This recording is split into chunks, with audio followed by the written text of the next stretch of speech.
الحمد لله الذي هدانا لهذا وما كنا لنهتدي لولا أن هدانا الله، ونشهد أن لا إله إلا الله وحده لا شريك له، ونشهد أن محمدا عبده ورسوله صلى الله عليه وعلى آله وأصحابه وسلم.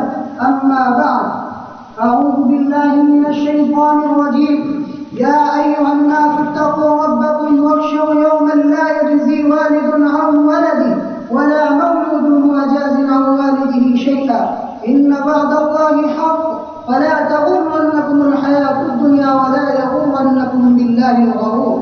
يا أيها الذين آمنوا توبوا إلى الله توبة نصوحا، إن الله يغفر الذنوب جميعا، إنه هو الغفور الرحيم، إنه تعالى جواد كريم ملك بر رؤوف رحيم.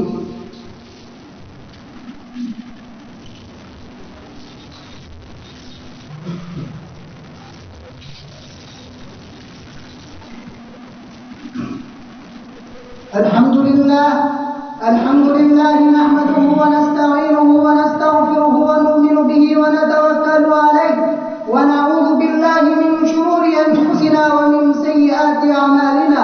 من يهده الله فلا مضل له، ومن يضلله فلا هادي له، ونشهد أن لا إله إلا الله وحده لا شريك له، ونشهد أن محمدا عبده ورسوله أرسله بالحق بشيرا ونذيرا بين يدي الساعة. من يطع الله ورسوله فقد رشد، ومن يعصما فإنه لا يضر إلا نفسه ولا يضر الله شيئا.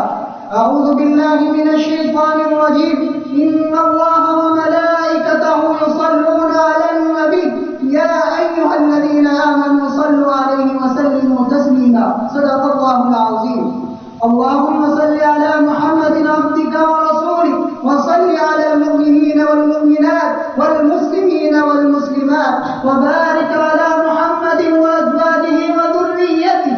قال النبي صلى الله عليه وسلم: أرحم أمتي بأمتي أبو بكر، وأشدهم في أمر الله عمر، وأصدقهم حياء عثمان، وأقواهم علي، وفاطمة سيدة نساء أهل الجنة، والحسن والحسين سيدا شباب أهل الجنة، وحمزة أسد الله وأسد رسوله. اللهم اغفر للعباس وولده مغفرة ظاهرة وباطنة لا تغادر ذنبا. الله في أصحابي، لا تتخذوهم غرضا من بعدي، فمن أحبهم فبحبي أحبهم، ومن أبغضهم فببغضي أبغضهم. خير أمتي قرني، ثم الذين يلونهم، ثم الذين يلونهم. اللهم أيد الإسلام والنصارى، وأذل الشرك وأشراره. اللهم وفقنا لما تحب وترضى، واجعل آخرتنا خيرا من الأولى. اللهم انصر من نصر دين محمد صلى الله عليه وسلم، واجعلنا منهم، واخذل من خذل دين محمد صلى الله عليه وسلم، ولا تجعلنا منهم. عباد الله، رحمكم الله، إن الله يأمر بالعدل والإحسان وإيتاء ذي القربى، وينهى عن الفحشاء والمنكر والبغي، يعظكم لعلكم تذكرون. اذكروا الله يذكركم، وادعوه يستجب لكم، ولذكر الله أكبر، والله يعلم ما تصنعون.